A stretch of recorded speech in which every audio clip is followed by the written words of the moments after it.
Hello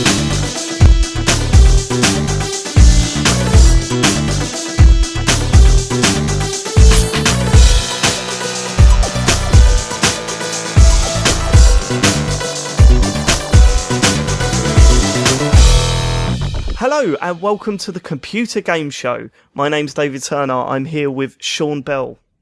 Eat. Matt Murray. Hello. No James Farley this week. The week that we're most excited to have him on because he's just got a PS4 and there's been a new 3DS console announced. He couldn't make it, and I can't remember why because I was so seething with him that he was taking the week off that I couldn't actually see the letters that it typed out on our screen. But don't worry. Instead, we have a returning special guest. It's Jon Denton. What's happening? Was that just a dramatic pause there? You just wanted to build up a little bit. On mine he replied straight away, but then I guess we're going off your recording, so... Fucking Skype. Right, okay, let's get to it. And we need to start with something that happened at last week's show. It's generated a bit of chatter on Twitter, and it's something that I think I need to clear up. Can I start with this, Matt? Yeah, why not? So last week, there was a discussion about what to call Mario. And what happened, I called him Super Mario, Matt laughed, and I said, no, that's what he becomes. He becomes Super Mario. Now, the conversation went spiralling out of control straight away because I went down the wrong line of inquiry or defence, if you're whatever way you want to put it, of saying that Mario is Super Mario when he's got his hat on.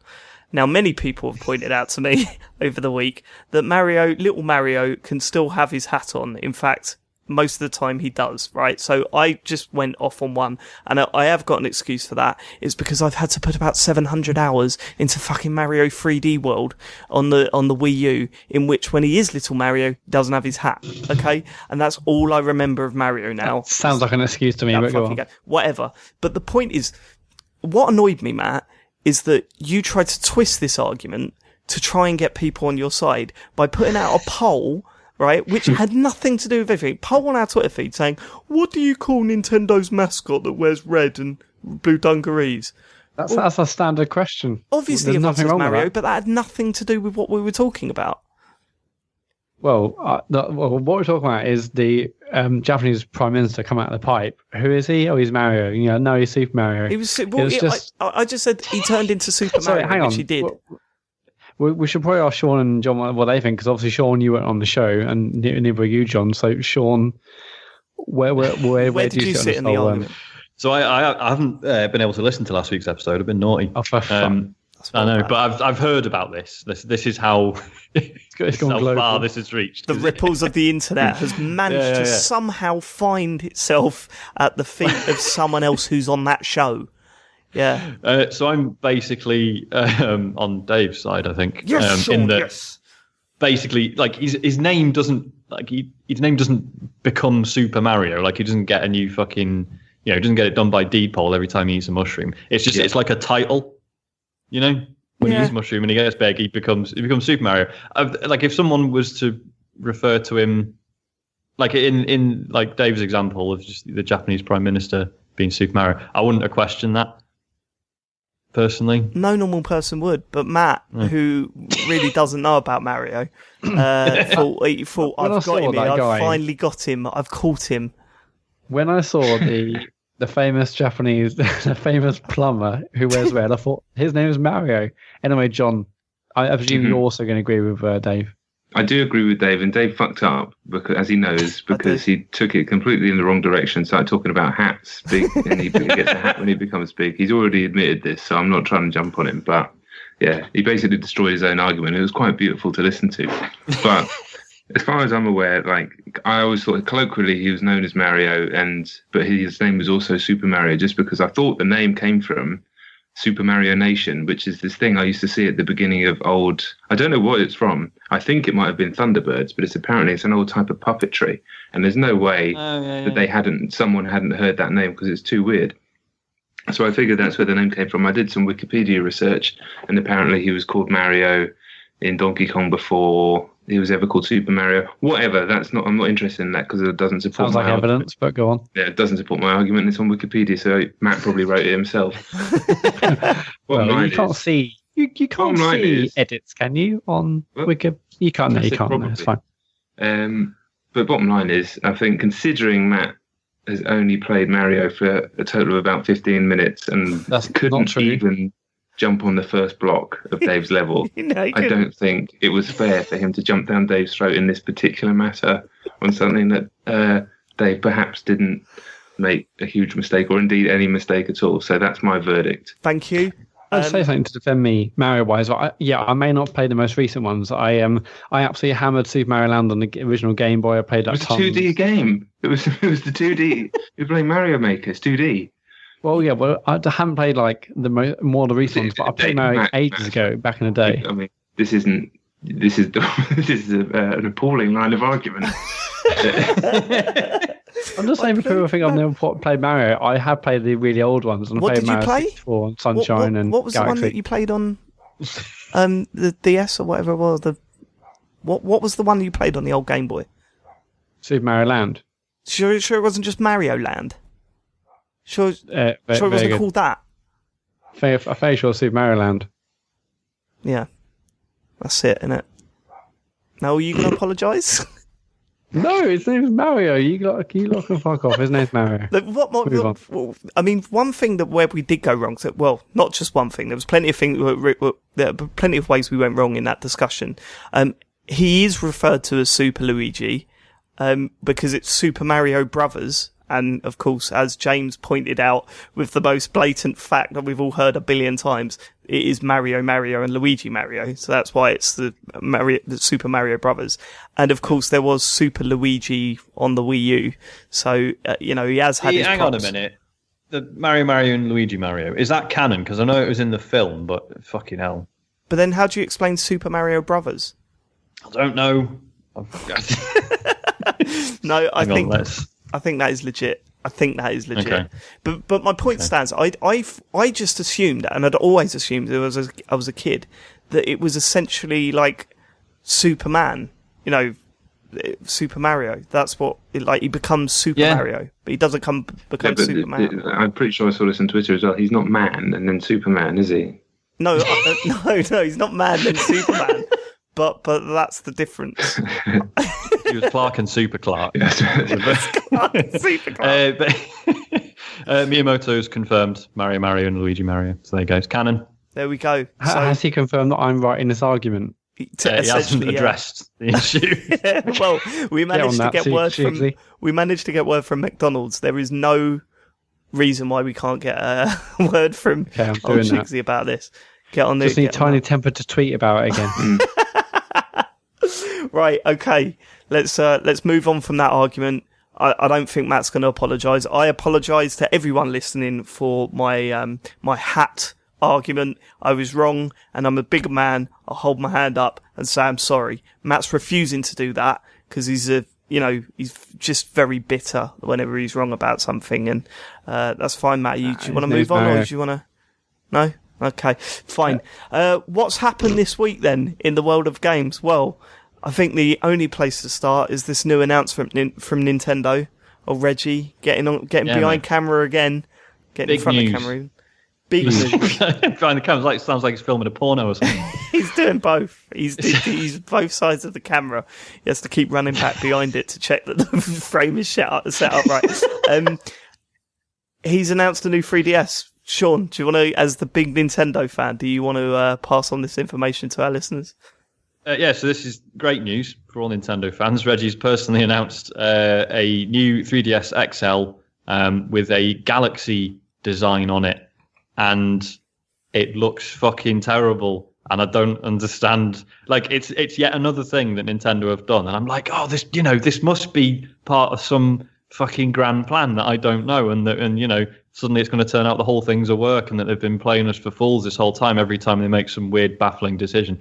No, I think they've just released a new rubbish 3DS. It's like they're not even like, oh yeah, we've put out this new faceplate that you can stick on your new 3DS. It's an entirely new 3DS XL. Well, this is it, isn't it? This is why people are jumping all over this and taking the piss out of it.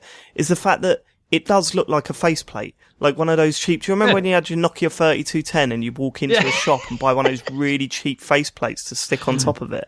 It looks like one of those.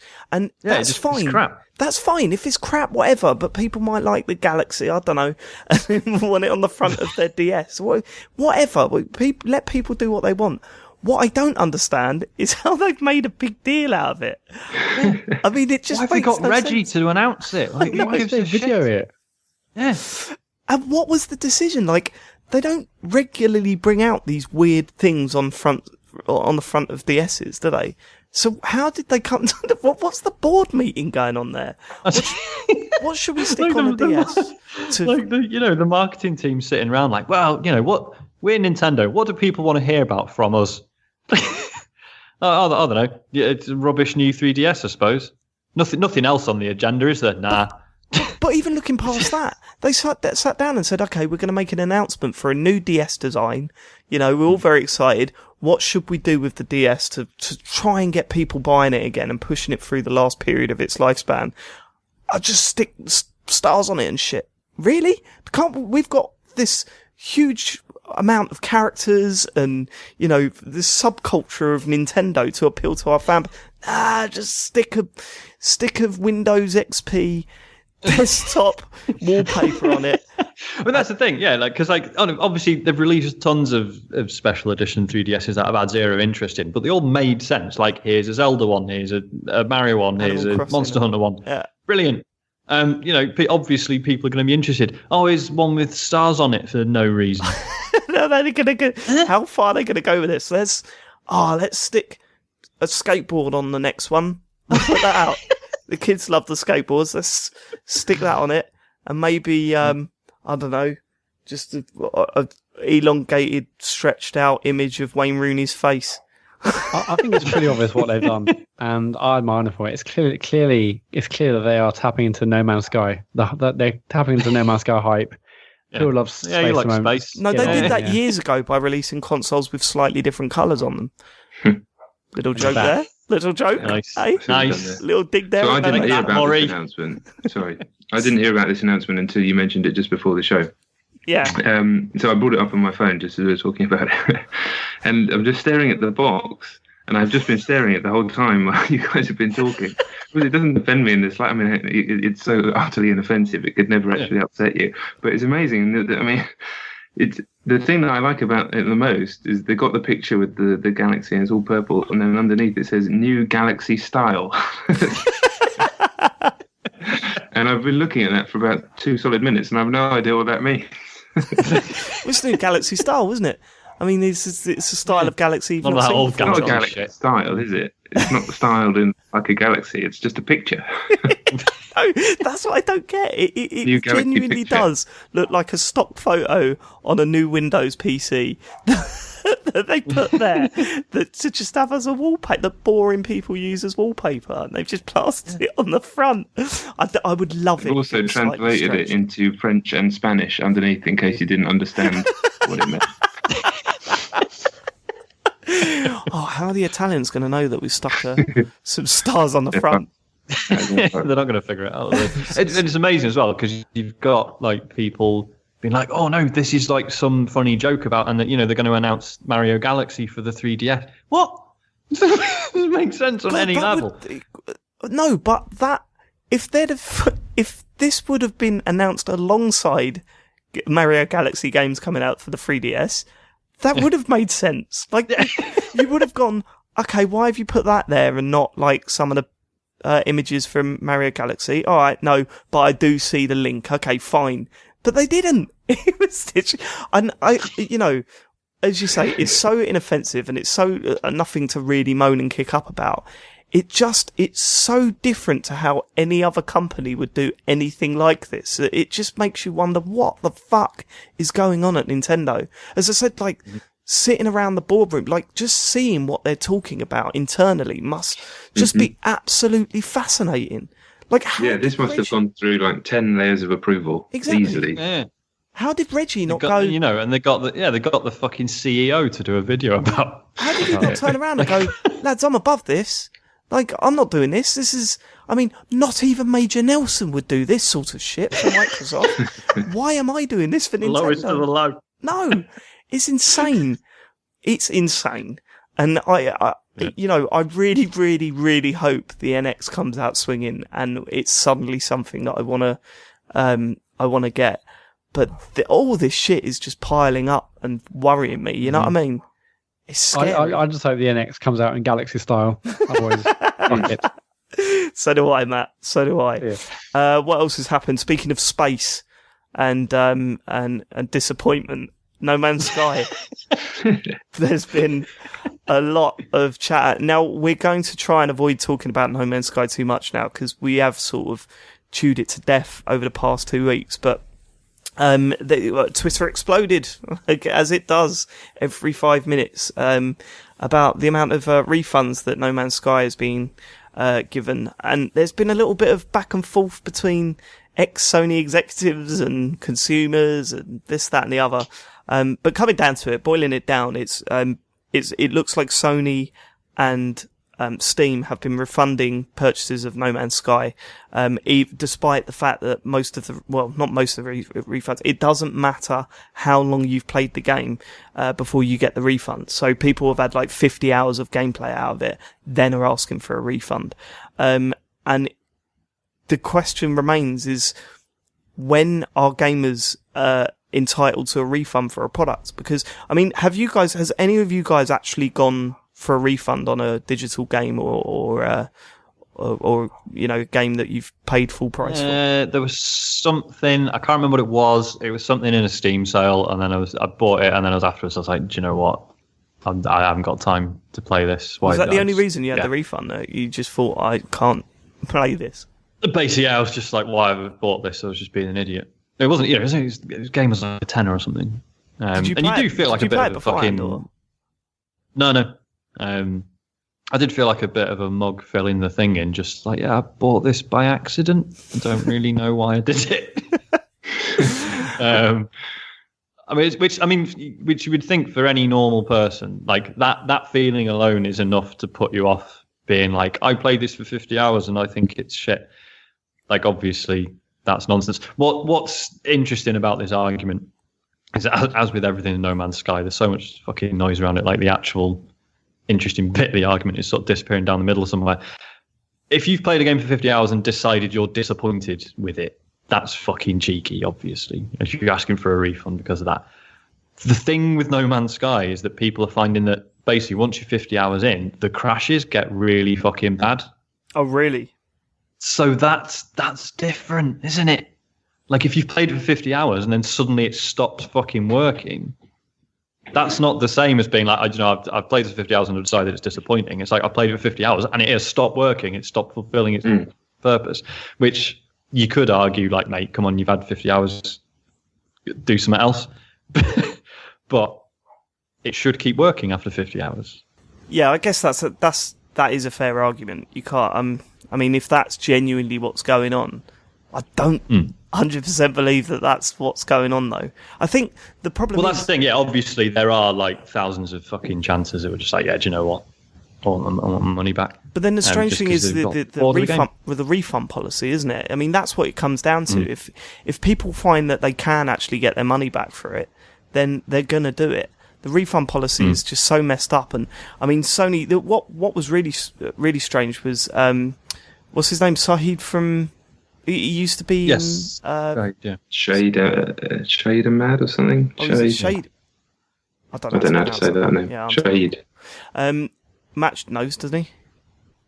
Matt? Yeah, it's Shahid. Right, Shahid. So what did I say, Sahid? Oh, I don't know. Anyway, he called anyone claiming back on refund for No Man's Sky after 50 hours of gameplay thieves. But then I kind of don't sympathise with that because Sony have no policy that allows you to get your money back for games that have been bought through hacking their service. You know what I mean? Also, you're not a thief because you don't get the game anymore. Also, they advertise the game in a certain way, clearly, in specific to it having multiplayer, and then it just doesn't. So in those two isolated cases, plus what Sean's saying about the game crashing after 50 hours, if that is true, then in this case, I don't think they're not thieves. I mean, yeah, some of the people may be using that to their advantage and deciding to get a refund after 50 hours, but I mean, really, how many people are doing that compared to the people who've played it for 10, 12 hours and realise the game's fucked, or it's not what they were sold, and it was not what it was promised to be. Very close to the game coming out as well. It's not. I mean, the fact it's not like trailers for the launch. Sorry, not launch. Announced trailers, fine. I mean, that's game development. But I mean, I heard that guy talking about multiplayer a few weeks before the game came out, and so I think at any point, it doesn't matter how many hours you put into this game specifically, if it comes out that that's not in the game, then I think you're well within your rights as a consumer to say, no, I want my money back. This is, I've been missold something based on all of this evidence of, this long marketing campaign through various different forms of media. But it's different. I think it's different case by case. So you asked the question before, have we got refunds on anything digitally? And I think both Matt and I certainly did, got refunds on the Master Chief Collection on Xbox One because it just didn't work. Yeah, and as much as we tried, it just didn't work. But I mean, it's kind of opens up a broader question generally, doesn't it, about digital games and how we are as consumers? Because back in the day, you'd take games back after 10 days to EB or to game because you'd finished them, which was an interesting store policy. And I still can't believe that used to happen. The whole 10-day thing was amazing. I genuinely didn't have the bollocks to do it. I didn't have the bollocks to go in and say... Every single game I did that. The bollocks? It was on a sticker on the front of the cover. Yeah, the whole thing about it was... Still feels cheeky though, doesn't it? It does. That's it. It still felt cheeky to me. I did that with every game. It was brilliant. It was all I did through the whole of uni. Just 9 days. There was a guy. Perfect. There was a guy in my office once that what was it, Virgin Megastores or HMV, one of the two. They used to have this thing where it's like, you can return it after you can return CDs after I don't know, like a couple of days or whatever. And he just bought the biggest iPod he could. Went in there, bought stacks of CDs, and then just took them in the next day after he copied them all to his iPod and stuff. And I just thought that I just would never have the balls to do that. And that was all like, part of the policy or whatever. But I don't know. You need you need to be a special type of person to go around doing that, don't you, Matt? No way. The Electronics Boutique thing, and for those of you listening who aren't aware, Electronics Boutique used to be like a retailer on the high street and stuff. But yeah, you could buy a game and take it back and get a full refund, and launch took it back within 10 days. So that was what everyone did. You bought a game, you finished the game, you took it back, you got your money back, you bought another game, and you did that for the whole year. It was brilliant. It's just interesting, isn't it? Because you remember sort of 5-10 years ago, it was like second-hand sales were, as far as publishers concerned, was the fucking devil.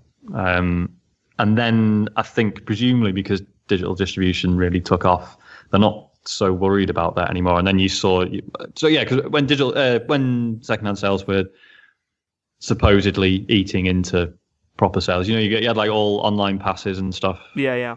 That's all pretty much gone away again. I've not had a game with an online pass for ages now, or some crap DLC that comes in the box or whatever. Yeah, no, online passes are still have the option to use them, but no one's using them. That's the situation they're in at the moment. They are still supported, but no one's using them. Yeah, so now instead you've got people buying games digitally, so publishers seem to be relatively happy with that. But now you get games like this, and suddenly the consumers are sort of pushing back again. And it's interesting. And it's just, it's like John says, when there is no actual refund policy in place, of course you're going to get weird situations. Like at least with Steam, it's a clear-cut thing. Although apparently, how does it work on Steam? Steam is literally, if you there's two cut-offs. So it's either time played or number of days since you purchased it, whichever comes first, basically, is your cut-off point. Is it? I want to say it's 24 hours of gameplay, which is still fucking low. Because I've definitely heard of people finishing a game in 10 hours and then getting a refund on it. Yeah. Which, when you consider, the sort of games you can get these days, I mean that policy doesn't really, it can't really be a one size fits all thing, can it? Because 10 hours of Skyrim is very different to 10 hours of trying to think. Gone Home, for example. Actually, if you played Gone Home for 10 hours. It's weird though, isn't it? Because I mean, we as gamers and sort of consumers of this type of entertainment, we kind of expect these days that there's no real way of getting your money back once you've bought a game, popped it in, or bought it digitally. It's like clothes. My wife, she buys, like, basically her clothes buying experience is just buying loads of stuff and then taking it home. And home is basically the changing room of the shop. Absolutely. So exactly the same. she will just decide, I mean, exactly 80% of that is going back to the shop, and it's basically a test. Sometimes it all goes back, and that's fine. You can just go and chuck it back. And I remember going up to the till in Primark with trying to return something. I didn't want it anymore, feeling quite sheepish like I used to. Going back to EB, and certainly when I've returned other stuff to game shops that don't have that policy, but it's just there's lines of people doing it because that's just the way those shops are run. I've done that before. It's like you go to the counter and, like you say, you're preparing your excuses and stuff, and they don't give a fuck. No. They're just like, oh, can I return this? Like, yeah, give it a. Yeah, all right. Exactly. Like, what did you pay for it on? That's all they care about. So I've just checked Steam's refund policy just for anyone emails in to moan at Sean. So basically, if the request is made within 14 days of purchase or the title hasn't played for less than 2 hours. Oh, 2 hours? Oh, okay. Yeah, they may well give a refund if it's longer than that, but special, I guess I'll have to take a look. But it's like no quibble refund if it's within 2 hours or within 14 days of buying it. Fair dues. No, I definitely would have got shit for getting that quite as wrong as I did. So that's definitely thanks. So, is there an instance where we shouldn't be allowed a refund? Like, what's taking the piss? When should we be told, no, actually, you've had enough? You can't get a refund on this. Because I mean, the main argument against this that I've seen on the internet is that, hey, playing 50 hours of a game is just not, you shouldn't be getting refunds for that. Like, if you've paid, like, if you've played a game for 50 hours and you've decided it's shit, like, for whatever reason, shouldn't you be more angry about the time you've lost rather than the money? And no one can refund that. So, you know what I mean? Like, I'd be more bitter about the hours of life that I've lost than the money I've spent. Yeah. As long as the thing is functional, I think like after 10 hours or something, you need to take some personal responsibility about your choices and just, suck it up. Yeah, I suppose. Yeah, it's like maybe learn when to just go, do you know what? This isn't going to get any better. Maybe I should pack it in now rather than wasting another 5 evenings trying to... Exactly. But the people trying to get the refunds after 50 hours are just going to be having terrible lives because that's just their personality. So it's like the people that you hear about that go to football matches and then their team lose like 4-0 and they're like, "Wow, we should be reimbursed." No, that's not how it works, mate. Support another team if you're that upset about it. You know what I mean? When John and I both got the Master Chief Collection refunded, I'm not sure how long that was after launch. I'm not sure how long I played it, but that was a total broken mess, and I still feel guilty. It was a while because I did it at the same time, but it was like I'm pretty sure it was about 2 months. I still feel guilty.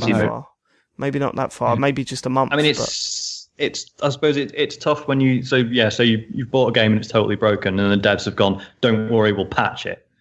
And then you're like, okay, I'll hang on. And then 2 months later, they still haven't. That was the case. Was the case with Master Chief. So that's sort of fair enough, isn't it? Yeah. Yeah, we did hold off for a while before we pulled the plug. But I think looking at that game, we were well within our rights. And because I'm so excited for Master Chief Collection.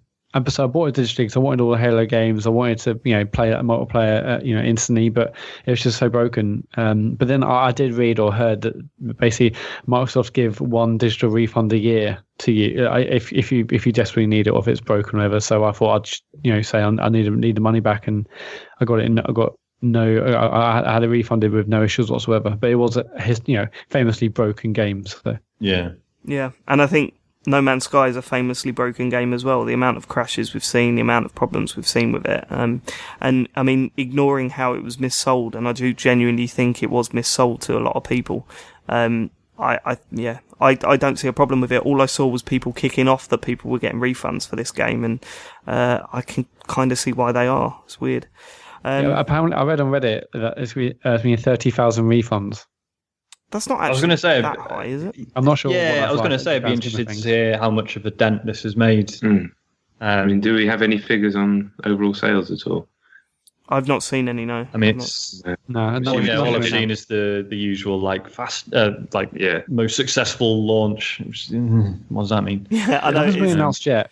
Where sure leads me to believe that they're probably waiting for like a milestone that's coming up very, very soon, so they can say we sold 2 million, or 3 million, 2 as million, opposed to just. So it's weird that they've mentioned no sales numbers really, other than the fact it's like the second biggest IP, whatever, blah blah blah, biggest launch in the UK thing. I love how those things are getting smaller and smaller. Like it's, this is the biggest selling game released on a Tuesday. It's just gonna get smaller and smaller until they've literally got nothing to crow about. Right, And it's okay. interesting because because we because of the shift to digital sales and stuff. You used to get like the stat always used to be, oh yeah, this many copies shipped, which was always a bullshit figure because that was the number of copies sent to shops, Yeah. not necessarily the amount. Which obviously it's still sort of a barometer because the shops obviously they order an amount that they think it's going to sell, and there are supposedly experts who figure those numbers out. So it's kind of a measure of something, but not actually.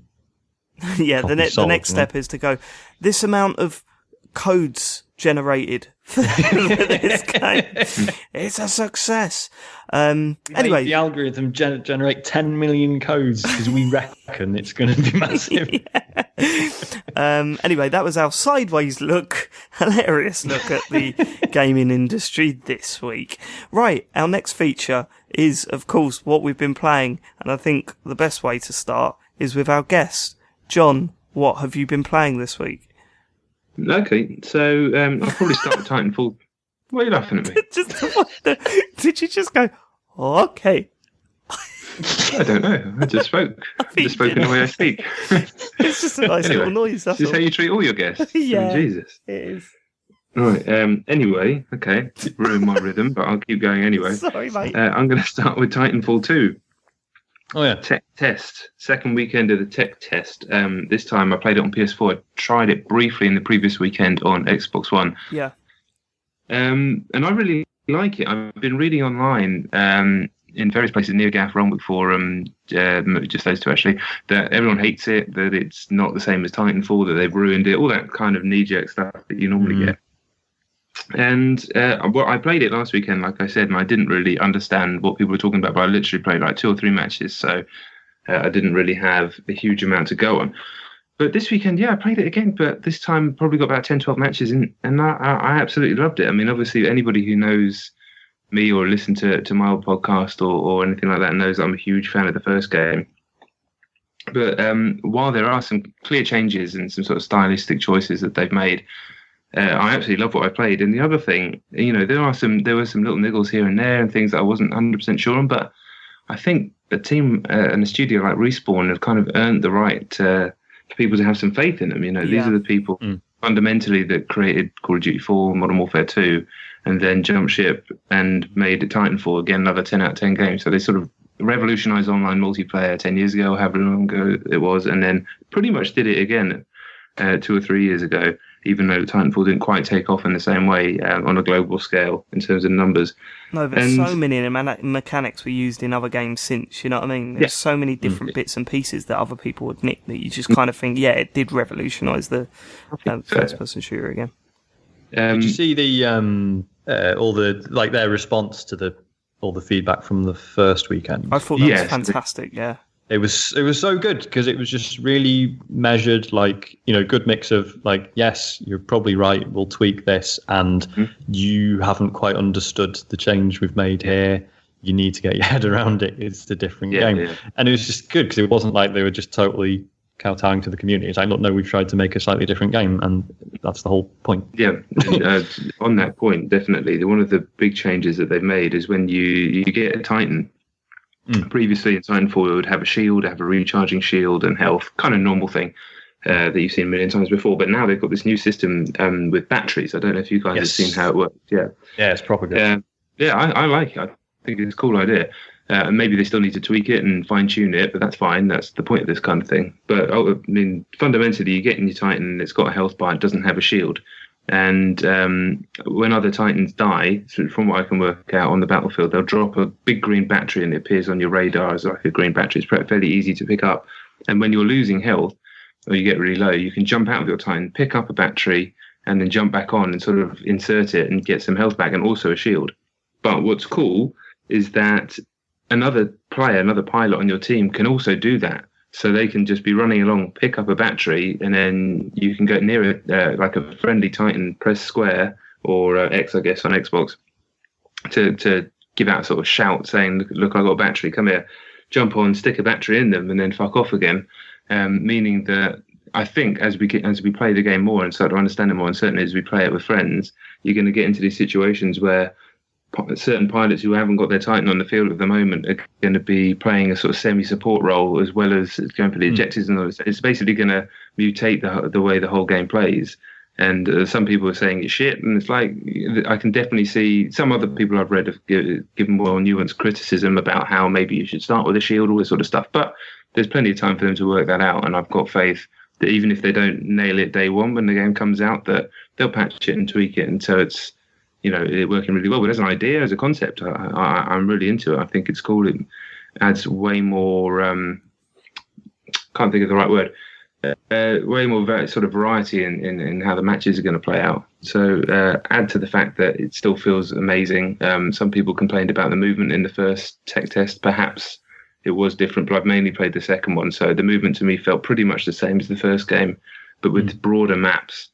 People are hating on the maps, but I'm assuming that they're broader and more open to make room for the new grappling hook, which seems to be a fundamental thing. It's not in every loadout, but again, I think the developers are still definitely playing with what works and what doesn't work.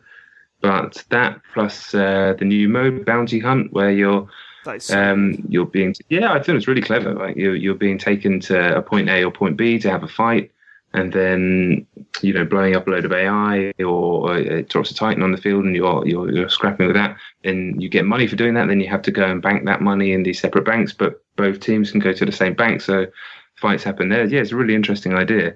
Again, like I said before, might need some work and some tweaks, but I definitely thought it was cool. So yeah, all of those things combined, I'm just very excited for the game to come out. And any concerns that I have about it, I just, as I said, got faith in the team that they're going to hit it out of the park, because their track record is basically completely impeccable.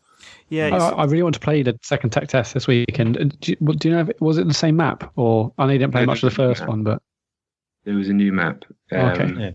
Yeah, I can't remember what it was called. A lot of people complain about the lack of verticality from the first map. Do you know was this one? Did this one have more? Did it have more parkour? Well, was there that much verticality in the first game? Really?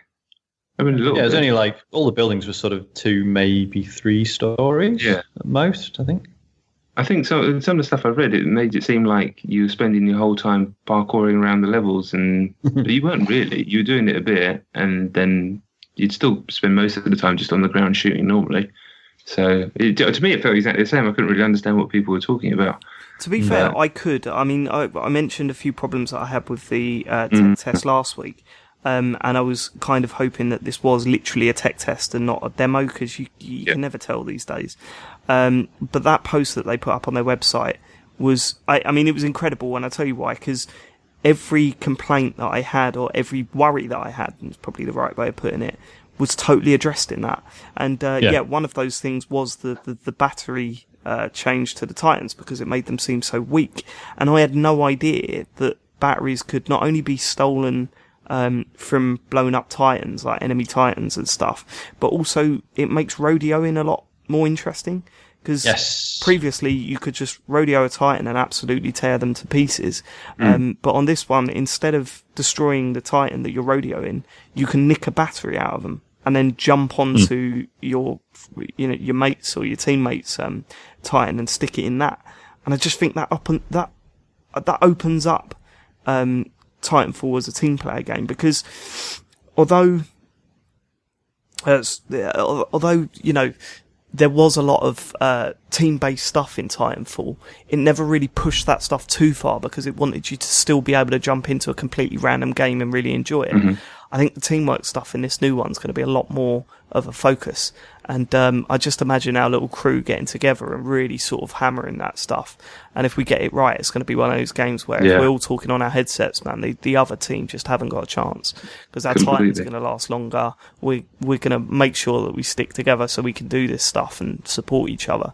It's going to be an interesting shift. And when they spelled that out for us and said, this is what we're thinking with this. This is how we want you to play. It's just you haven't been able to pick it up quickly in the first, hour or 2 hours that you've played the game. This is going to be a fundamental change to the system or whatever. Then you go, okay, I can see your vision now and I see why you're doing what you're doing. And every other thing that I was complaining about, they were like, actually, yeah, we went for this. This is the reason why we made this change. We realised that we're not getting the results we were hoping for, so we're going to tweak it and see how we can get it to work. And as you say, if anything, that just makes me have a little bit more faith in what they're doing. And don't get me wrong, I should have faith because, as you say, their track record is insane. And Titanfall, when that first came out, it was so different to the Titanfall that you can play today because they did keep adding stuff and tweaking stuff and getting things right. That maybe I'm being stupid worrying about it, but I couldn't help it after the first hour or so that I played. But yeah, this was like literally just talking to me. You know those things you're worried about? Don't worry, we're either going to tweak them or you're going to get them. At some point you can understand what we're doing. And I'm going, oh yeah, shit, yeah, you're right. Now, on your way, lad. Go and sit down. There is one thing that I'm not massively keen on, and that's the fact that they've changed the animations when you enter the Titan, and also when the Titans melee each other to third person, and they were way better in first person. So I'd love to know the reasoning. Dave both mentioned this, didn't we? Yeah, because it's just like it was sort of like quite disconcerting sometimes, but that was sort of why it was brilliant. Like just hitting that animation, like sliding between your Titan's legs and then being grabbed and shoved in the cockpit. And like it was a bit disconcerting and like you wouldn't necessarily know which way you were facing for a second and stuff. But it was just the immersion of it was fucking excellent. And that's something that, Respawn and Infinity Ward have always been like really smart with Call of Duty games and everything, was that like just refusing to break that first person viewpoint. It was like always a really big thing for them. So yeah, it's a weird decision that. I'm hoping that maybe like if that is the reason that they're worried about motion sickness or people being disorientated and stuff, I'm hoping that there's an option to just change that back to how it was because I mean, I'm totally with you. I said it's such a stupid thing to worry and moan about, but at the same time, it really does take the edge off for me. So I kind of want it back. And it's not like you're giving yourself an advantage by switching it to first person. So it's not like, so why not give us the option? Yeah. We'll see. When's the game actually out? It's not too far away, is it? October 28th. Oh, okay. Yeah. 2 months. That and batters. Well, this is the thing, isn't it? I really enjoyed the test. I don't know if I'm going to buy it. Because I have fucking new Destiny stuff to be getting on with. I mean, you want... And I still like, I don't put as much time into Overwatch as I feel like I should. And yeah, I don't know. Titanfall was such a next level game for me that there's no way I can't play the sequel. You know what I mean? There's no. Are you all going to be on the Xbox One? Oh, almost definitely. I think I'm going to probably double dip. Really? Okay. Yeah. What, straight away? Would you? Yeah, just because I know that we'll be playing on Xbox One because that's just the way life always is, unfortunately. But having played it on both consoles, it's definitely better on PS4. There's no two ways about it. It's clearly better. Really? What's better about it on PS4? It's just the resolution's high and it's a little bit smoother. It's fine on Xbox, but once you play both, I'm like, I think I just want it on both. There's people I can play with on both, so. Well, speaking of games that are clearly downgraded on the Xbox, I've heard no end of bad news for Pro Evolution Soccer on the Xbox One. Really? Yeah, so the demo come out, what was it? Tuesday last week, was it? Yeah, Tuesday, Wednesday, something. And people that have played it on Xbox One have said that it's actually quite shocking how different it looks. People saying that they don't usually recognise when the resolution changes between games, but it's so clear and obvious on the Xbox One that it just, you just wouldn't buy it on that system. But other than that, fucking excited for Pro Evo this year. Jesus Christ. Hell yeah. You've played it, right, John? Yeah, maybe played 7 or 8 matches on the demo. Yeah, I think I'm about the same. I've played about the same as well. It was one of those demos where you finish and you just hit instant restart. You know what I mean? How many matches have you played, Sean? Oh yeah, loads, mate. Did you totally just shut down there? Were you like, okay, that's me? For I didn't shut down. I was just reading some exciting No Man's Sky patch notes. Right. Well, are they exciting? They're just fixing bugs, which is great. Yeah, good. Football season's back, and the football games are now going to try and convince you to choose one over the other. But Jesus Christ, FIFA really has to do a lot now for me to buy it this year. That looks Pro Evo felt like 2017 feels and plays and looks so good that I can't imagine FIFA getting anywhere near it this year. It's always been on the verge of being taking over, and I know we were all quick to sort of say that last year's game was better than FIFA, which it was. Definitely. I mean, after playing both for many, many hours, the Pro Evo was better last year. But it's still... Did the online work last year? Was that an ongoing thing? Or yes and wasn't no. it like the last... Okay, because I thought that was the last couple of years. It was like, look, Pro Evo's better, but it just doesn't fucking work online. Well, it's always worked online, but just about. You know what I mean? It's always had these really annoying option menus that you had to download data packs. It doesn't have the game modes that FIFA does, and that was the big thing for me. With co-op seasons and stuff like that. And more importantly, it didn't have regular roster updates like FIFA does. Like FIFA literally would update the teams once a week. And I mean, as we've said before, when Konami brought out their Euro 2016 version of the game, and the squad still hadn't updated by the time that the tournament had started, that summed that game up. It was ridiculous. Yes. But they're saying that they've got that nailed now, and there will be weekly updates. And if they start to bring all that background shit together, then I can't see FIFA's reign lasting much longer. I think people are starting to turn on it more so than just outside, inside our regular. Do you mean just in terms of critical? Yeah, I guess. Because I don't think commercially it's ever going to compete. Because there are millions of dumb people in the world. Yeah, there are. But I will say this. People will look at Pro Evo this year. I've never liked the style, really, of Pro Evolution Soccer. Not since FIFA sort of claimed back the crown, you know what I mean? Although FIFA looks a bit more cartoony, when you look at the player models, they always looked a bit off in Pro Evolution Soccer, more so than FIFA. And granted, FIFA can look shit at times, but there was more weird facial models in Pro Evo. This looks stunning. I mean, the best football, the best looking football game I've ever seen, easily. When the players are in the tunnels, when you're watching instant replays, it looks incredible. The player models look incredible. The animations are stunning. I've never seen a football game look this good. And I think that'll go a long way, If FIFA looks like it did last year, it's going to look seriously worse off than it does. Well, it's on a whole new engine, isn't it? So it's definitely going to look different. Are both games on a new engine? Because this is Pro Evo isn't. No, it's still on Fox engine. Really? I thought this was new, but obviously they've done a lot of work to it because Jesus Christ, it looks good. That was the first thing that stuck out to me. I wouldn't mind if there was a photo mode in this game, genuinely. A proper fully featured photo mode in it. I was blown away. And then you put how good Pro Evo plays on behind all that stuff.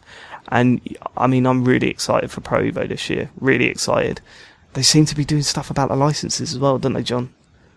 Have you been? I haven't seen anything more about the license. I know they signed deals with Liverpool and Barcelona but I don't know if they're getting more of the Premier League licenses. I assume that they're not. Probably not, but the they option file sharing is much better or something. It's like you can get that guy to just do it for you and then put the option file on and then you're gravy. Yeah, DJ Damos, the man, he sits there and does all the work for you. And then on the PS4 version, you can't do this on the Xbox. You can literally just download a file, stick a USB key in, and now all of your team's kits are spot on. All of their formations, all that sort of shit is exactly as it should be. But at least they're trying to go out and sign up individual deals with teams this time, as opposed to just getting the blanket Champions League license and just scraping any teams that are at the bottom of that barrel. It's weird, man. I don't know, man. I'm so excited this year. I've not been this excited for a Pro Evo game for a long time. And I might be in the minority of that, sitting next to John.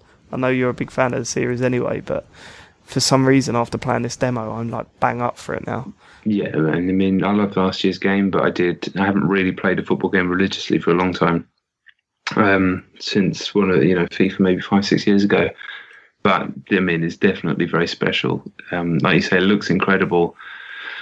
Talking about football games is really hard because you're like, the passing is better, the physics are better, and stuff like that. It's really difficult to actually, I've had years of trying to write about them and make it sound interesting. But I mean, there's no doubt, like the level of control, the responsiveness in PES 2017, and that combined with the animation is ridiculous. In my mind, when I was a kid, I used to imagine what football games could be like, and this is when I used to think actual soccer was good, and now to the point that where you can do stuff with the controller that it only exists in your mind and it actually works the whole time, like crazy little moves and flicks and things like that.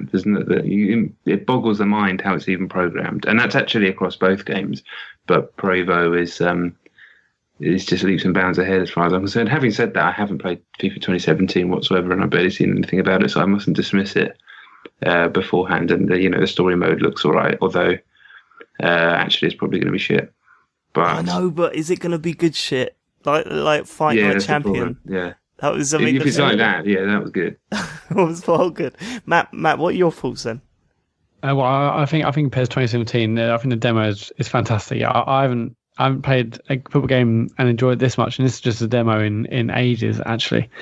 It feels sort of like old PES, which might sound bad, but for me that's perfect. I used to love ISS Pro 98 and the older ones. Then obviously FIFA started getting better again, and I moved over to that. But it feels solid. It looks gorgeous. Yeah, the animations are fantastic. It feels like more realistic football things are possible on this compared to FIFA games, where it feels quite formulaic. Again, just like John said, I haven't played FIFA 2017, so I can't say that, but I can't really compare. But it just feels like anything can happen, much like on a real football pitch. And already some of the goals and some of the things I've done and experienced in this demo make me really excited for the full game. But I mean, comparing it to FIFA, the only thing FIFA's got this year for me is the story mode, which I'm really, really intrigued about.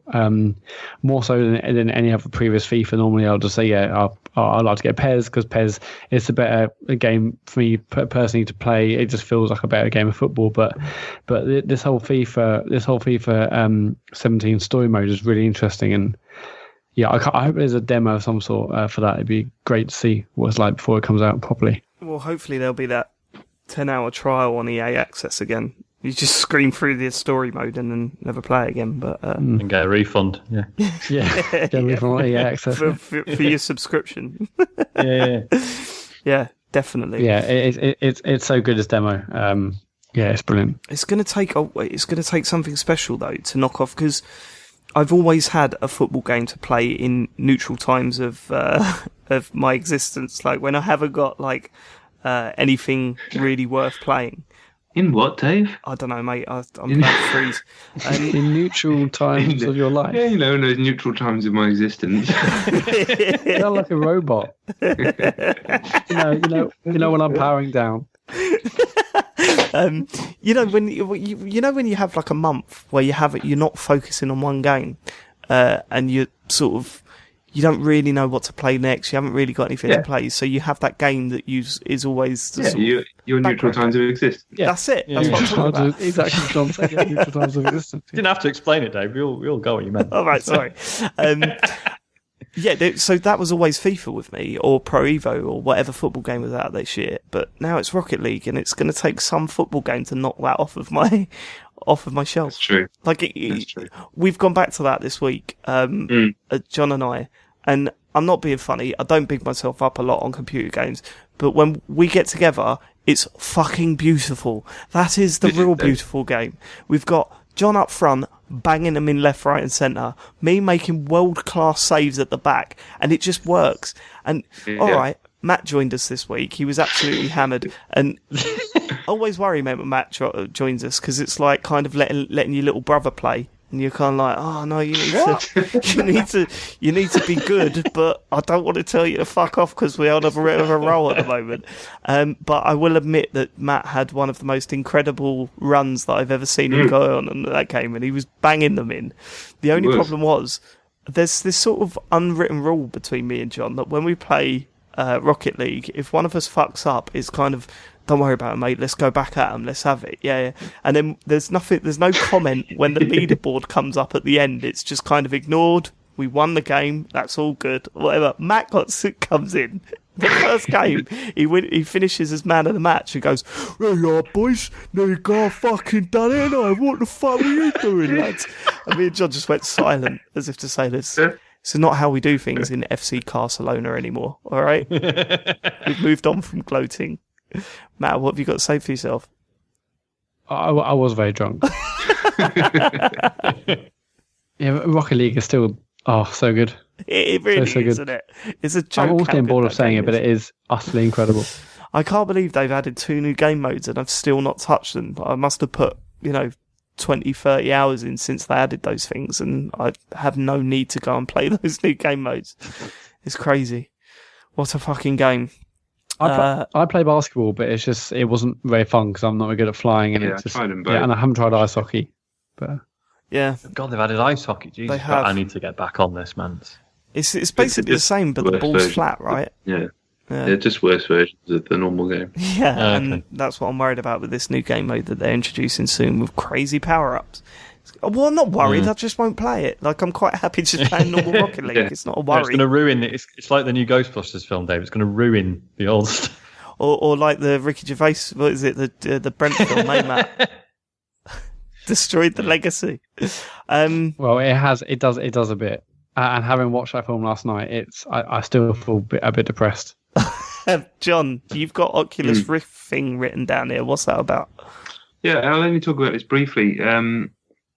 Part of what I do for work these days is sort of organising some sort of gaming events.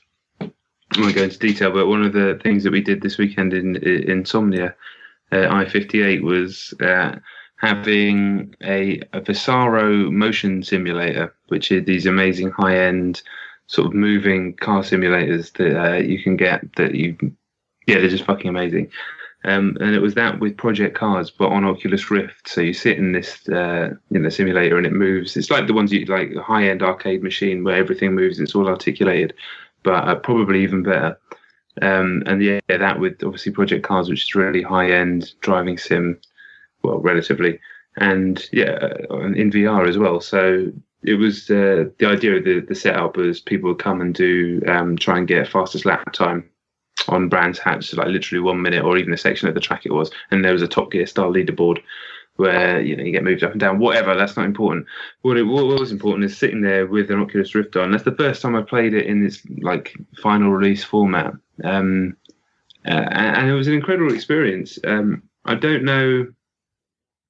I don't know how much better it was than playing it without the Oculus Rift. It's probably not what people like Matt want to hear, but like when you slide the headset on, it really was. It was quite distracting. Not distracting. It was quite disorientating because in the setup that we had, it had a screen, so like other people who are in the stand could come and watch what you're doing, etc. The people who are running it could see what you're doing. But then you put it on, and you're basically still looking at the screen. But then I looked down to look at the pedals, and they weren't there. And you're like, "Fuck! I'm in a computer game world. This isn't real." Even though the resolution was slightly lower than real life. Utterly disorientating. As a driving experience, it took a while to get the hang of, but being able to just move your head and look at your wing mirror or move your head, and there's some like like sort of almost just HUD stuff, some HUD stuff in the virtual reality that you can look at. It's fucking weird anyway. But that combined with the really, really amazing simulator was, first race I did, like every single race I've ever done on the simulator, I just span out and drove into a wall and I couldn't do anything. And I thought, okay, well, this isn't, why don't I just drive it as if it was my car and see how that goes? So I just drove what I felt like was nice and slow. And it was weird, about 30 seconds into the race, it was only a minute long, I just kind of forgot that I was playing a video game and I was just driving. And then I got to the end and I got a half decent time. And the more I played it, the more I could edge off that, and I got better times again. But it was weird because it was like, for the first time ever, I didn't feel like I needed to know anything about games. I was genuinely transferring my real world skill, if you want to call how I drive that, to a game, and that's all I needed. So I can imagine someone who knows how to drive fast cars, like racing cars. So you can tell I don't have the best lingo with this. Yeah, the brum cars. Yeah, the brum. Yeah, the fast ones. But someone who could just do that, but doesn't know anything about games, couldn't do it on a controller. Couldn't even do it on a wheel that you get for an Xbox or whatever. Could I quite feasibly come on and jump on and do pretty well in that straight away, I think. And yeah, that was amazing. I don't think it's the best example of how VR is going to change the game, because ultimately you're not really moving your head that much. It was just really cool and immersive. But yeah, cool experience. Definitely up for trying it again. Again, this sort of supports my idea that this ain't going to be a home console experience thing, is it? It's going to be something that you go to experience rather than you have in your home. You know what I mean? Because you're not going to get that simulator in your house, are you? No, I mean, unless you're a footballer, you're not buying that simulator. So that's that for that, especially with the Oculus and everything else and the PC and all the stuff you'd need for it. I mean, you're looking at like 50 grand, I'd say. But I'm still very intrigued by PSVR. I must say that this game made me feel a bit motion sick as well after a couple of laps, and that's 2 minutes in total. So I'm worried about VR in general with me, because I've got but imbalances in my inner ears, so that's probably not good for this type of thing. But it's made me more intrigued for PSVR because visually it wasn't super high res or anything like that. So I'm not worried about the quality of PSVR. I can imagine it will actually look better than what I played. But still intrigued, and not much longer to wait. Yeah, it's crazy. And if not, I'll get fucking refund, boys? Yeah, I thought it was done. Yeah, cool. That sounds cool. And I do like. I've played 2 versions of Project Cars now, and it is it's fucking fantastic. Like, it's really good. I mean, properly po-faced, straight down the line racing game. But what it does so well that it's hard to actually, get frustrated the fact that you're not drifting around corners and shit like that, and you're actually playing it like a proper racing game. But that's what I'm guessing. That's what Gran Turismo Sport is going to aim at. Although I'm also hearing that isn't Project Cars getting VR. Matt, you should know this. Not Project Cars. Sorry, Drive I imagine. Drive Club. But from everything I've read, that's maybe the best car racing VR experience right now, and all the stuff that come out of Gamescom said that it's really, really impressive what they've done with VR in Drive Club. What are they doing with that though? Is that going to be just like a free download? No, it's a standalone. It's like a new. It's a standalone thing. So for existing owners, they are going to add new tracks which will come out in Drive Club VR, but the VR thing itself will be a standalone new version to buy. Sorry. So this is because Codemasters bought Evolution Studios, didn't they? So this is probably them just trying to make a quick buck back on that purchase. Yeah, but to be fair, not a bad idea though. To be fair, as a quick buck goes, that's like something people want to play. I mean, that game, absolutely, fucking good. That it's definitely something I want to pick up. Definitely. I mean, only because I've heard the things I've read. Emma says it's so impressive that I was going to get Gran Turismo Sport, but I'm way more likely now just to pick up Drive Club VR for PSVR. Definitely. Exciting. Not long now, Very is exciting. it, Matt? Not long. No, it's like 45 days or something. It's crazy. Got big plans for that weekend. Got big plans. Right, okay, Matt, what have you been playing? What? Don't worry about that. Don't worry about that. I haven't had that much time to game this week, but I have been playing a lot of Deus Ex Go on my iPhone. Have you played this yet, Sean? Does it matter? I haven't yet because it's like £4, which is obviously all the money in the world for a mobile game. No, I will get it. It is £4, but it is really good. So this is obviously from it's Square Enix, right? Yeah. I don't know who actually it is. I don't know who actually makes the Go games. I don't think Square Enix just have any like internal teams other than the ones that make Final Fantasy, do they? Because this is all IDOS stuff. So I assume it's the same team who also made Hitman Go and then Lara Croft Go, which are both excellent. I way preferred Lara Croft Go. Lara Croft Go seemed to sort of remove a lot of the board gaminess of Hitman Go, and it was very much more of a puzzle game. And Deus Ex Go continues that and is really, really fantastic. So for those of you who haven't played it or haven't played the previous ones, it's a series of puzzle levels where you basically move your character. In this case, Adam Jensen, I think his name is. You move like one sort of square, one plot along this puzzle grid at a time. There are enemies in the map, and they also move one space at a time. And the aim of each level is just to get to the end, basically. But with this one, there are enemies you can attack and you can kill. There are sort of drones you need to. Just say about. I don't know. From what what was the last thing you heard me say? I can't remember. I wasn't listening. Sorry, I was digging into who makes these Go games. So that's my excuse. You said something, but it was like Lara Croft Go is more like more like a puzzle game. And then... Oh my god, okay, that far back. Okay, right, I've been talking 5 minutes on my own then. Yeah, that's what John said. He's just Matt Murray talking away to himself in his house. Oh, shit. Go on. Okay. Whereas Lara Croft Go was much more of a strict puzzle game compared to Hitman Go, which is much more of a board game. And Deus Ex Go continues that. It's a really, really fantastic puzzle game. You go along the board and you basically have to clear these maps by getting through these levels in a certain number of turns. You can like kill enemies along the way. You can get abilities like remote hacking, invisibility, and whatnot. There's not an awful lot to say, but it's just a really, really well made, really well crafted game. And the team making these clearly know what they're doing. And Lara Croft Go was fantastic, and this seems just as good already as well. And I believe it also links into the. What does it do to embrace the new game, to make it not feel like a reskin of Lara Croft Go and more of a unique experience?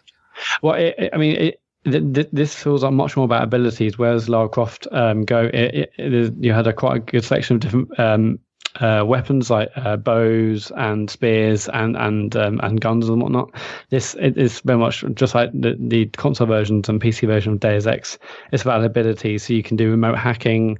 You can get invisibility to go past enemies. So this is really good in that sense. It in all honesty, it's not too dissimilar from Lara Croft Go.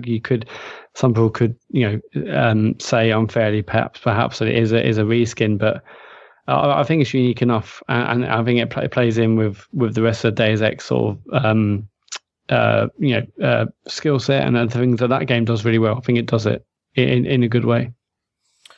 Yeah, I think Square Enix are kind of running out of games to do these on, aren't they?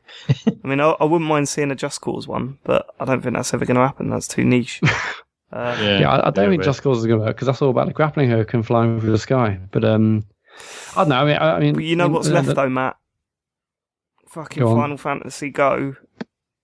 It's going to happen, innit? It worked for Pokemon. Yeah. It's a good game. Get on it. Get on. I was just looking up who's actually making these. So all the Go games and that Hitman Sniper one are all being made by Square Enix Montreal, not to be confused with Eidos Montreal, which is owned by Square Enix. Okay. Figure that one out. The crazy world of computer games.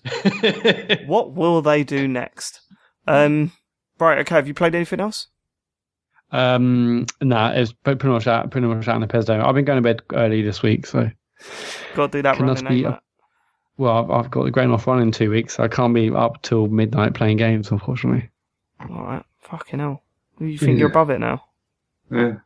Well, if I could go at 5:30 in the morning, yeah, basically. I'm not staying up till midnight. Right, okay, Sean, what you got for us?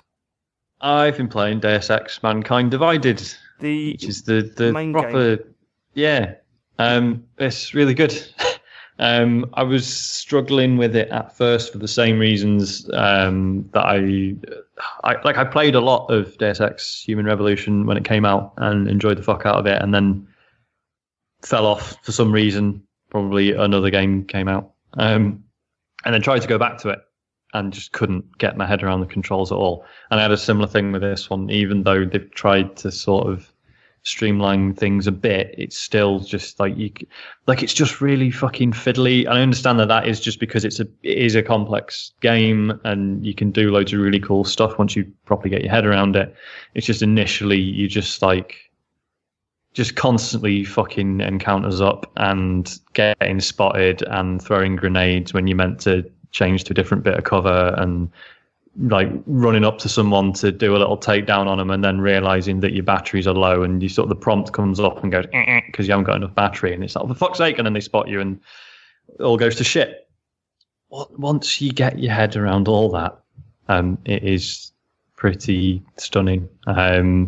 Just really seamlessly going through all these encounters and just being like, right, I've got enough battery to go invisible, run out there, knock him out, get into that bit of cover, shoot him, do this, and you start sort of planning it out in your head, and it's fucking really good. Apparently it's quite short, which I can sort of believe. Like, I'm something like 10 hours in, and I've seen 2 of the game's 3 locations. Wow, so you've got 3 locations. Yeah, they are very dense, though. Basically, you start off in Prague. It's got this. Did any of you play Human Revolution, the last one? I did, yeah. I loved it. Yeah, I did. Do you remember that all the city streets had this really weird feel to them, in that like there was cars around and stuff, but the roads just weren't even wide enough, and it was all like it's sort of supposed to look like a real city, but definitely designed for you to just run around. It's still got that, but Prague does look like absolutely stunning. And then you also go to Gollum City, which was this. It was supposed to be this this incredible utopia for people who've had cybernetic augments, and they were all building it themselves and stuff. Basically, the plot of this one is that at the end of the last one, spoilers, this bad guy flicked a switch that made everyone with a cybernetic implant of any kind go nuts and start being really violent and killing everyone. So the world hates anyone with augments now. And the way they handle it is a bit crass. With there's some fuck up about some of the marketing materials had protesters with signs saying "Org Lives Matter," as a reference to Black Lives Matter. Yeah, and it was a bit it's a bit on the nose. Yeah.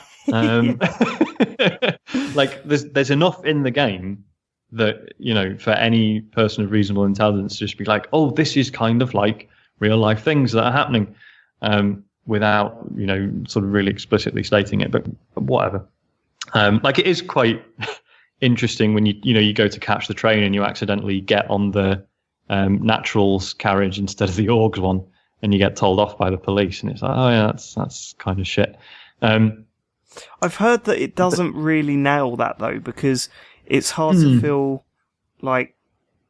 It's hard to feel that the whole world's against you when you could just blow them away with your massive shotgun. Do you know what I mean? Yeah, there is a bit of that. Like, you see a lot of people, like other augmented people, like getting the shit kicked out of them by the police and stuff, and you're a bit like, yeah, but I'm all right because I'm a fucking cyber ninja. It's like, it doesn't, you're not one of those people who's being really downtrodden or anything. But so how can you kick the shit out of the police when you've got like metal arms and shit? Surely you could just fight back and absolutely cane them. I think the implication is basically everyone who has implants, they have to regularly take this drug called neuropozyne, because the human body just naturally rejects the organ space, and you have to keep taking this drug so that you don't you start basically getting really fucked up, and your body just sort of kills itself because it doesn't realize why it's got robot arms and half a brain and okay. all that shit. So I think the idea is basically they're all jonesing because there's just not enough neuropozyne to go around. So I think they're all just sort of fucked, and the police are just constantly searching people.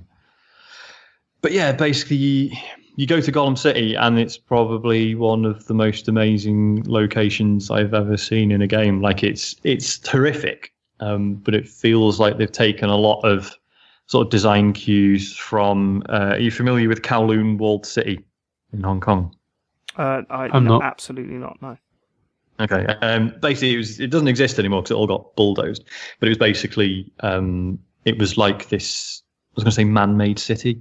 Basically like a shanty town, but like in like high-rise blocks, and it was like, and it sort of completely sealed itself off and just like completely sort of removed itself from society. Like the authorities just couldn't get in. It was all just like all sort of, electricity and water and stuff. Like people were just sort of nicking it from Hong Kong. They were like finding ways to tap into like other energy sources and just routing it into this weird like sealed off place. It feels a lot like that in Gollum City, and it's really superbly done. Like Limetown.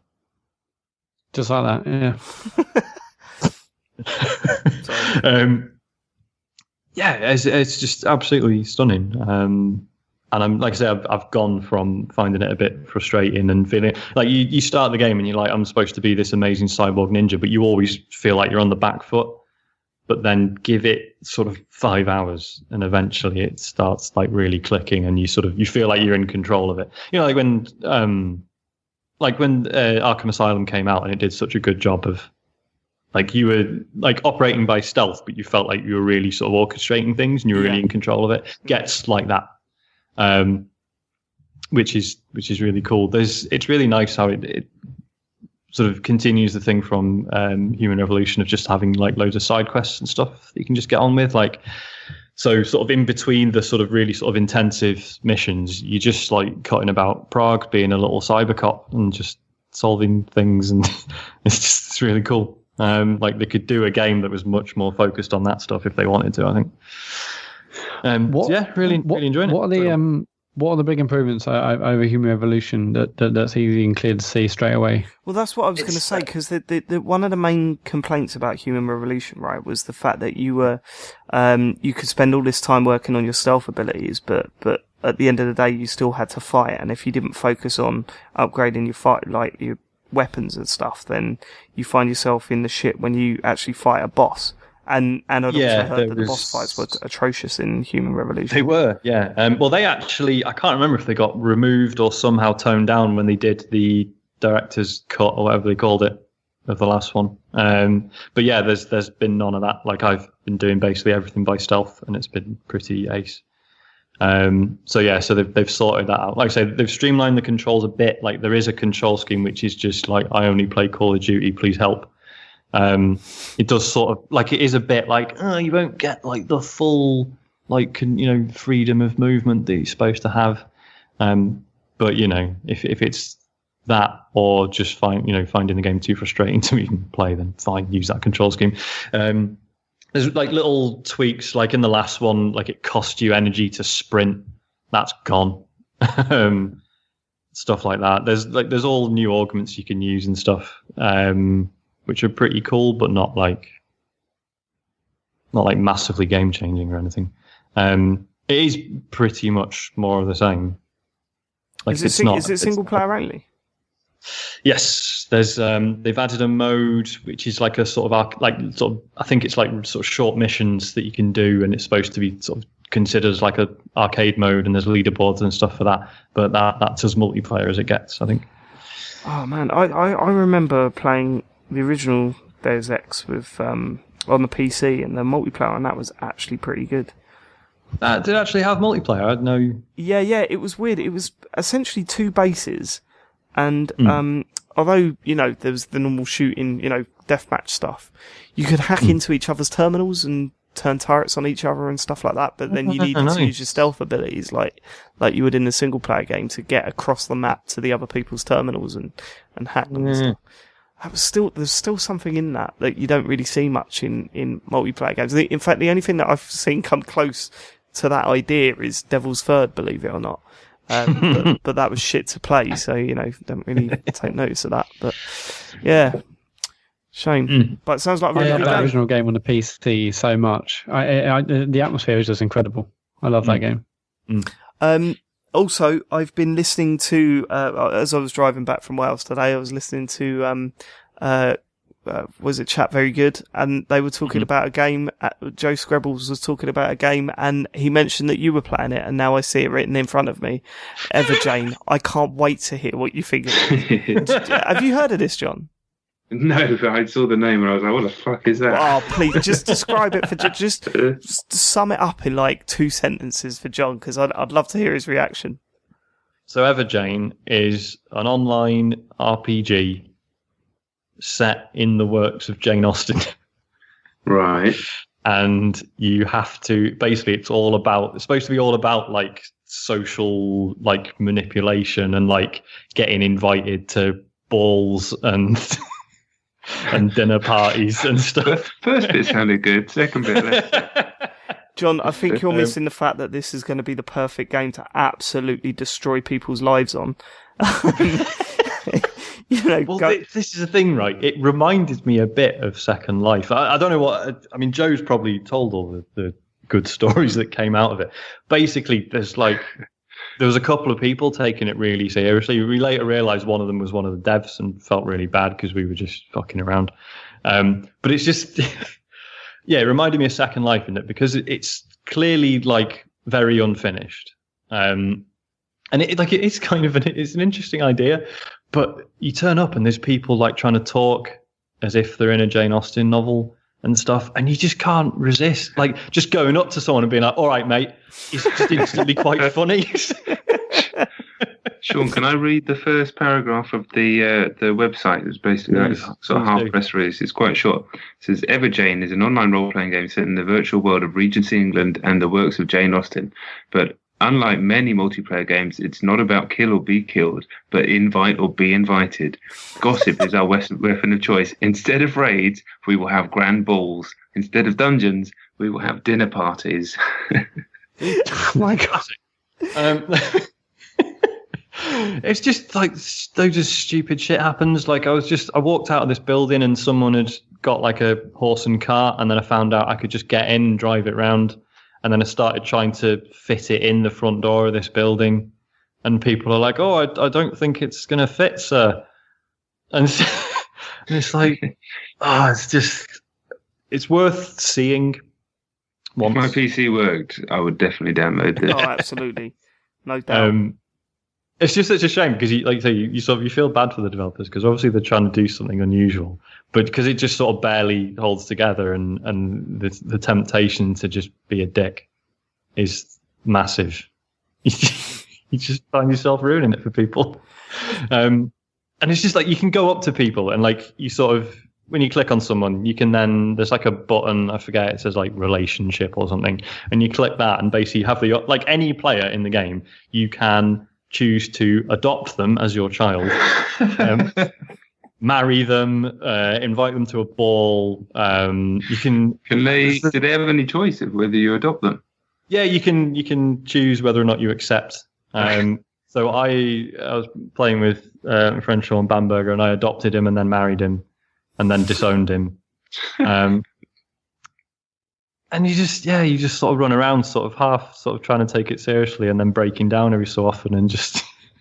I've got so many visions of just... I am assuming in the state that it's in, that it hasn't got a system where if you spam people with, requests and stuff, that you can just continuously do that. There's no doing it to...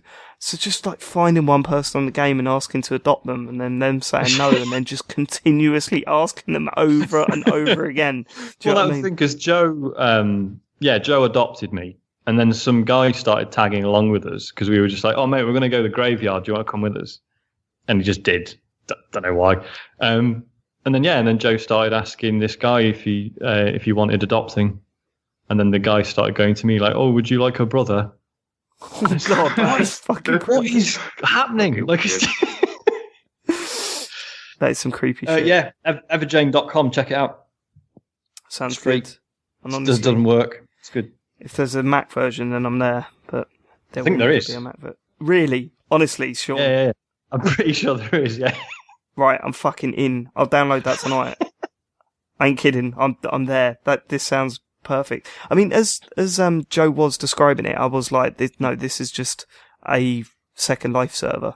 But don't matter, does it? It does feel a lot like Second Life. But again, it's that whole thing of just something obviously being weird and kind of rubbish, but loads of people taking it really seriously. I know they do. And then you go in there, and as you say, like one little, like going into a strip club in Second Life and dressed up, like attaching guitars to every part of your body, so you're just covered in guitars, and jumping on stage and going on the stripper pole, and then the bouncer coming over and saying, "Hey, that's only for strippers. If you do that again," and then I've got this, mate. I had this down to an art in Second Life, where I would push the moderators to the point where they're infuriated, like totally pissed off with me, and then speaking so reasonably to them that they not forgive me, but like kind of gone, "Oh no, he's an alright guy. He just didn't really know the rules," and then immediately taking them to the brink of booting me out again. Like just seeing how many times I could do that without them realising that actually him, when he sounds like he's genuine, he's still taking the piss, like, and then finally booting me out of the server. I had that down to a fucking art, man. Do you remember those days, Matt? Yeah, I really miss that. I'm just looking at Everjane. This basically it was a Kickstarter, and the person whose project it was, she actually ran loads of Second Life servers. Oh, there you go. Oh, that's where it's come from, then, isn't it? Yeah, Makes perfect sense. Yeah. I just remember, I've told this story before, but I just remember going into the nightclub in Second Life and finding the nightclub owner, and he was this old man in a wheelchair. And the delight on my face when I realised I could click on the wheelchair and push him about. And I was just pushing him around the nightclub while he was having a pop at me, saying, "Leave me alone, what are you doing?" And then the only way that he could get out of it was to make his character stand up. And then everyone in the nightclub had a go at him for breaking about, "Oh, why are you in a wheelchair then?" Like, as if he was being a big fraud. Oh, man, those days were good. Second Life was so good. It was good. It was. We always, like, me and Andy always have this recurring thing that, like, oh, should we go back? But we know there's no way it would recapture the magic of. I disagree, Sean. I think it would be just as good. Oh, fucking fantastic. Well, maybe we should have like a computer game show meetup. No, let's not, because I know that if I download that on my computer again, then that is going to be several 4 a.m. jobs. Yeah, 4 a.m. on Saturday morning. I mean, weekends were right off, weren't they, back in those days? Yeah, you would literally just have your headphones in, like Skyping each other, chatting about what you were doing, and then, playing out, like, plotting stuff over Skype and then playing it out on the thing. This sounds like the perfect alternative. I might jump back into that. I might get onto Everjane. Can we just point out? Oh, sorry. Go on. No, I was just going to say, I remember some Saturday mornings or Sunday mornings after like a previous night's Second Life session where my jaw actually ached the next day. So I'd laughed so much the night before. Yeah, fucking funny. Good. But yeah, can we just talk about how rubbish a name Everjane is? I presume it's meant to be a reference to EverQuest. Yeah, it must be. Yeah, that hip MMO that everyone still plays. I did not put that together. But then I didn't play EverQuest, so, whatever. Right, okay, that's what we've been playing this week. Let's get to questions and get the fuck out of here. Shit, I just realised that James isn't here. Who's reading the questions? Sean. I'll do it. Mark Christie at Skimmer, but spelt with a 1, so SK1MMER. That's clever. What game are you over? That's clever the way he did that, with a 1. Yeah, it's good, isn't it? It's replaced a letter with a number that looks like the letter. It says, what game are you overly hyped for, yet you can see falling into No Man's Sky septic tank? Oh, God, I don't think there's one. I suppose the closest I can think is maybe Mafia 3. Yeah. Because I'm well pumped for that game, but I know that it's dealing with some very delicate issues that it's proved. I mean, if race is the issue that it wants to tackle, then it completely fucked that up in Mafia 2. Like, I mean, that was borderline disgraceful. But, yeah, so I guess maybe that, but I've got so much faith in that game. I think it's going to be amazing.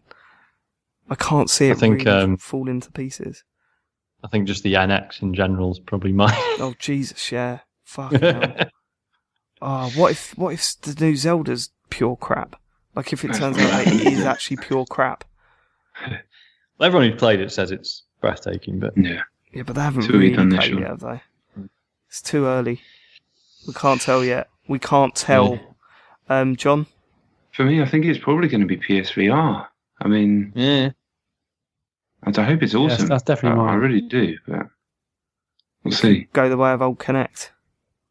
You could. Or the moves in the first place, or any of that shit. They do have a history of just like dropping shit. You know what I mean? Yeah, move was hilarious. Move had one They put weekend. like 3 games out for it. The move was clearly the best of all of those motion techs, whatever the fuck you want to call them as well, by a mile. And then, they made 3 games and fucked off. There's that Jack. Who was that guy who was in the adverts? What was his name? Kevin? Oh, yeah. Another one you mean? Oh, Yeah. fuck. Yeah, I can't That remember. guy. his He name. was quite funny. Yeah. Yeah, when they dropped him, they also dropped Move, so maybe it was something to do with him. Yeah, Kev. Oh, Kev. It's the Kev. fourth. Same with Vita as well, wasn't it? Kind of like it was. I mean, they pushed with that a little bit longer, but it was True. it was kind of just like completely dropped. I lost mine, so who knows? Maybe that's the reason. Yeah, Maybe maybe Kev nicked it. maybe you and Kev. Took Matt? them all with him, yeah. Yeah, it has to be. It's definitely PSVR. Although I know I need to calm down. I'm on like the PSVR subreddit like all day, every day. You know. I know I need to calm down because I'm going to be disappointed. I know I am. So I just need to like try and recalibrate my expectations. But that's definitely what's keeping me going. I will say a couple of things about PSVR. One, like it's not advertised in anywhere. HMV, there's not one like picture about it, not about pre-ordering. They're not allowed any, that's why. Oh, is that why? They're not. No, I mean, that's what I meant that as a joke. It's because HMV shit. No, but it's just like this is maybe like a fairly big thing. Like in game, there is like you can pre-order PSVR now, but even that's fairly sort of subdued. There's nothing in HMV, which I find really weird. Also, like I mean, obviously we've got a PlayStation meeting or conferencing on the 7th of September. Well, that's what it's officially called. Is it really called Board that? meeting, we're all going. It's gonna... Yeah, they're always cool with that, which is weird. I don't know why, but I mean, so they may well announce more stuff there. But why isn't there a bundle over here in the UK, whereas there is in the States? Also, like, why isn't Sony like pushing the Move controllers? Like, currently everyone's basically trying to buy them secondhand off eBay or CEX, whatever. If these are like an actual controller for PSVR, I just find it really strange that people are having to go the second-hand route and Sony's potentially losing loads of sales just because they're not bothered about it. It's really It weird. sounds like you're working yourself into a panic about PSVR here. No, I've got all my stuff. I'm just saying it's disconcerting that... Yeah, but you're worrying about other people because you think it's all going to fall apart because your dreams are going to shatter in front of you. And then what will I do, John? Then what And then will what happen? we'll do? We'll play fucking Rocket League, Lid, is what we'll do. Yeah, Okay. too right. Yeah, but... okay, all good. But It's PSVR. I still I'm don't scared. fully understand what's needed to use PSVR. You have to have the camera, Yeah. Yeah, and, Yeah. but camera you need. you can buy it separately if you already own the camera. Yeah. Well, currently you have to because there is no bundle in the UK. So yeah, you buy the camera separately.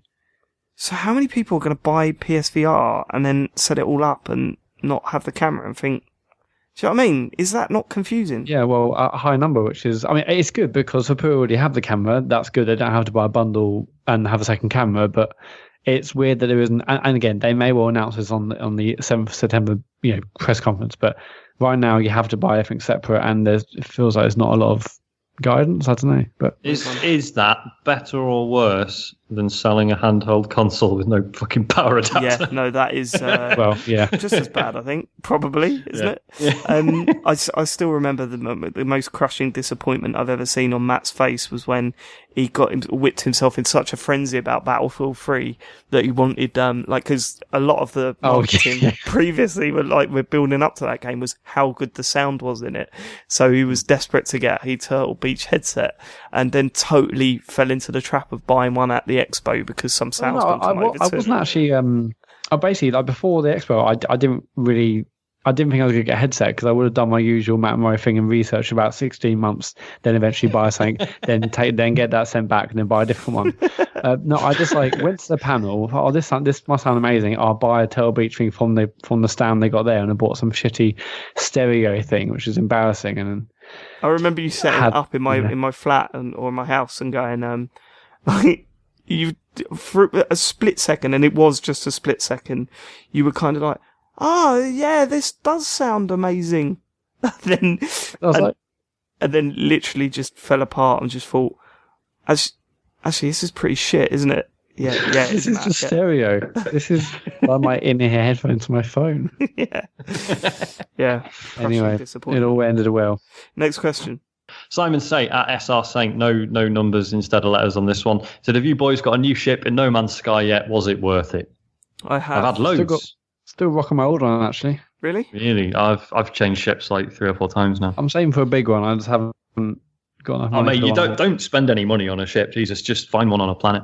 Much easier and cheaper. I haven't actually seeked out any of those ships on a planet. I always typically go to a drop pod, so I need to do that. The best way I've found is get to a planet, find an outpost that has, one of those scanner things that can point out nearby outposts for you, and then basically just make like five of those bypass chips, and then just keep going to the scanner and just tell it you want.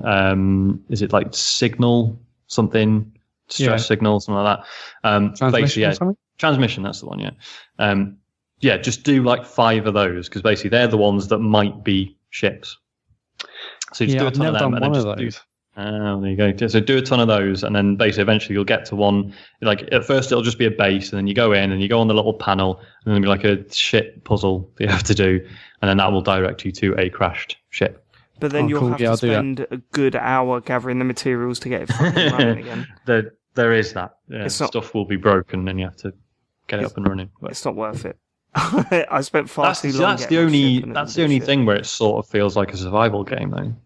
True. It's just like, right, well, this ship's fucked. Right, I need to find like X, Y, Z, and suddenly you start thinking about what you're looking for rather than just going, oh, small red crystals. I'll shoot them, I suppose. That's fair. That is fair. Well, while we talk about No Man's Sky, Sean, you didn't listen to last week's show, but Matt was talking about these items that you can pick up, and they're worth 25,000 credits or whatever. And the moment you pick up, you get Sentinels after you. Yeah, right. Have you seen them? I've seen items that are worth loads. They're like really rare. Yeah, really rare items. What were they in your version of the game? Well, it depends, doesn't it? I've had different ones. I've had one planet had these like glowing orb things. I forgot what they were called. Yeah, gravitational balls or whatever. Yeah, graviton balls or something. And then I had another one where there were these cubes. That's weird. Yeah, those are the vortex cubes. Yeah, vortex cubes. Yeah. Yeah, Matt's only found the vortex cubes, and I've only found the gravity balls or whatever they're called. So I just thought it was strange. I just thought maybe it was a different item for different players, but no, just certain planets just spawn loads of them. They're a pain in the arse because you can't stack them in your inventory. So you can't just hoover up as many as you can find and then. You come with a vortex cube. So if you find a recipe that has a vortex cube, there's a trick whereby if you like dismantle it, you can basically stack 100 vortex cubes on one thing. Okay, which is crazy. Yeah. Right. Okay. Next question. Logins return says, question, who is Mr. Denton? Maybe I'm not as informed as I should be. That's fucking rude, isn't it? Who are you, John? Logins. That's fine. Oh, hi. You probably, if you listen to old podcasts, you might know who I am now. I'm just a guy. You're not. Logins, right? Logins, right? Search for and download, Chet and John's Reassuringly Finite Gaming playlist is one of my favourite gaming podcasts. And not just because you're here, John. But you also, it's just a great show. You could search and find it. You won't find it because it's all been taken down now. But shit. I was going to say, is it still? Yeah. No, it's gone. There's a few on YouTube actually. Yeah, I think they're still on YouTube. I think they're all on YouTube, aren't they? I think maybe. I don't know. But you also worked in the industry for a very, very long time. Oh yeah, I worked as a good journalist and in the industry for 10 years and stuff. But that's, who cares? I care. It's cool. Oh, that's. Next question. Athene Allen says, have you thought about nuking the planet after this stupid No Man's Sky refund stuff? Think about nuking the planet for all sorts of reasons. No, I don't want to nuke the planet. Brexit. I've not thought about nuking the planet. No. Okay. My son lives there. He's alright. But where would I do it from? Yeah, exactly. That's true, yeah. Mars. I don't have any nukes. Have you not even just sat and thought, well, how would this work theoretically? John always feels that way. How would I amass a plutonium required? shoot some red crystals. Ada Black 39 says, John, what is your current game of 2016 and what's left to come out of this year that could beat it? That's a good question. That's a good question. Fuck, what have I played this year? I don't know. I don't know. I don't want to do that thing where I've already done it, where you don't answer a question for ages. Hold on, let me open you can probably hear me open my game drawer. Wow, that is some drawer. There's some heft to that drawer. Overwatch. That's your game of the year, really? So far, because I can see it. What's the rest of the question? What's left to come out that could beat it this year? Titanfall 2. I was going to say Last Guardian. That is coming out, isn't it? Didn't he say? Sorry, wasn't the question, John? Why are you trying to get involved? I'm surprised Overwatch though. I mean, it's good. I liked it, but it wasn't up there with my game of the year. I don't think. No, well, it's a good job we didn't ask you then, isn't it? Yeah, it is a good job. Next question. We'll make this our last one. Last question. Shawnee Boy says, which current gen HD game would you like to see receive a retro graphics downgrade? Well, we've had so many that have done that anyway. Stupid question, isn't it? Skate 3. Yeah, 2D version of Skate 3. No, it has to be Destiny. You know, Ollie Ollie? That. With Destiny, you want to see like a shitty version of Destiny? Interesting, like it wouldn't necessarily be shitty. It would just, it would. Just be... It would, Sean. Read the question again. Read it again. Which game would you like to see? Receive a retro graphics. Okay, so it's not like a full demake. It is just so Destiny, but with like shit graphics, original Xbox visuals. Yeah. Oh no, you can make retro games look great. No, they don't. They look rubbish. They're just not as 3D, are they?